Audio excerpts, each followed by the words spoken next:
비콤의 인사이트. 오태민 작가의 라이브 짧게 보기 제3편. 안녕하세요. 비트코인 매일 사는 남자 비코메입니다. 오늘 영상은 오태민의 지혜이족보 채널의 2023년 1월 23일 영상입니다.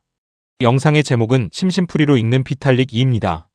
이더리움의 창시자 비탈릭 부테린이 이더리움을 활용하여 어떤 미래를 펼칠지에 대한 내용과 이에 대한 오태민 작가님의 의견이 담겨 있습니다. 이 당시 오태민 작가님에게 제자분이 질문을 했다고 합니다. 이더리움이 없어질까요? 이에 대한 오태민 작가님의 대답은 이더리움은 망하지 않을 것 같다 라고 결론을 냈다고 합니다.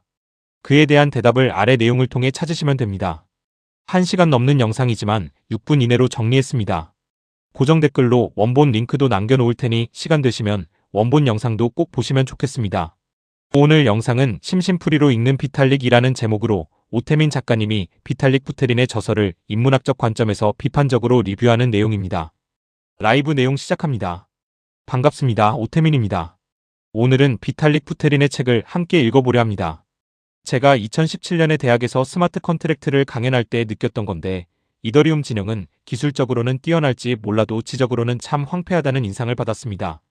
당시 저는 닉 자보의 1996년 에세이를 인용하며 스마트 컨트랙트의 한계를 말했죠. 하지만 사람들은 이미 다 아는 걸 왜 묻느냐는 식이었습니다. 사실 그들은 스마트 컨트랙트가 가진 치명적인 약점인 제3자 문제, 즉 오라클 문제를 전혀 이해하지 못하고 있었습니다. 오늘은 비탈릭이 쓴 용어들을 하나씩 짚어보며 그들의 이상주의가 왜 막다른 골목인지 이야기해 보겠습니다.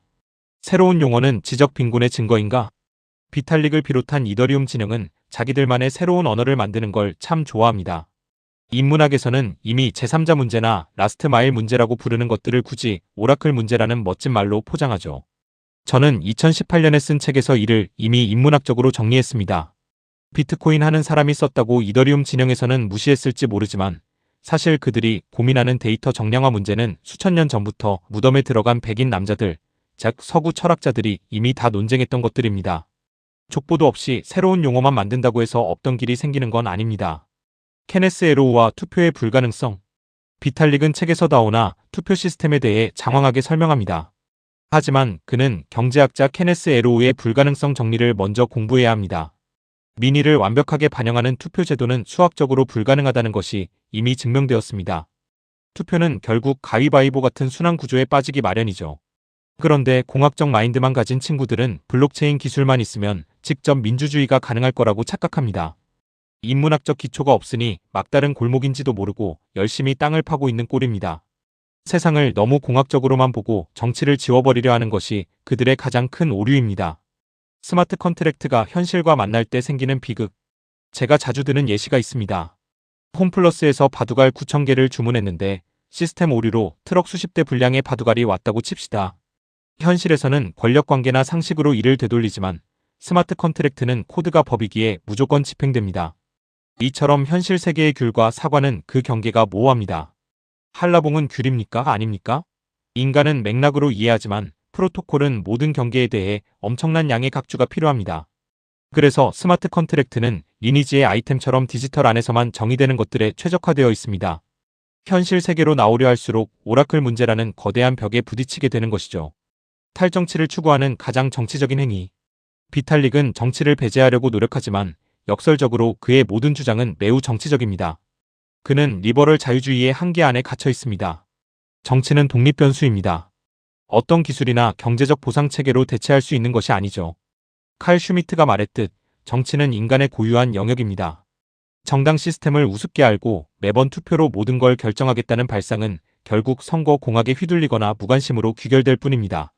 이더리움이 꿈꾸는 거창한 사회공학적 기획들이 대부분 실패할 수밖에 없는 이유가 바로 여기에 있습니다. 그럼에도 이더리움을 주목해야 하는 이유.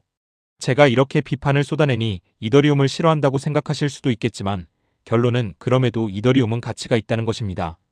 100개 중 99개가 개소리일지라도 그 안에서 피어나는 단 하나의 혁신이 세상을 바꿀 수 있기 때문입니다.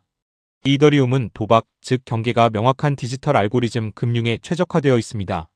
그 판타지가 사람들을 불러 모으고 마케팅이 되어 생태계를 만듭니다. 우리는 비탈릭의 아름다운 이야기에 현혹되기보다는 그가 말하는 것 중 무엇이 가능하고 무엇이 허구인지 인문학적 잣대로 냉정하게 구별해내야 합니다. 오늘 공부는 여기까지입니다. 감사합니다. 피콤의 생각. 오늘 내용에서 이더리움 진영에서 말하는 스마트 컨트랙의 주요 내용과 오태민 작가님의 인사이트를 들여다볼 수 있었습니다. 모든 일은 결과론적으로 해석하면 어느 정도의 합리성을 찾을 수 있습니다.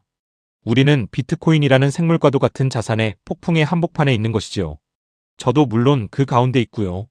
제가 주식 투자를 한창 할 때는 한 기업에 투자하기 위해 많은 공부를 하면서도 경영자 이슈가 항상 불안했고 그로 인해 산업을 읽지 못했습니다.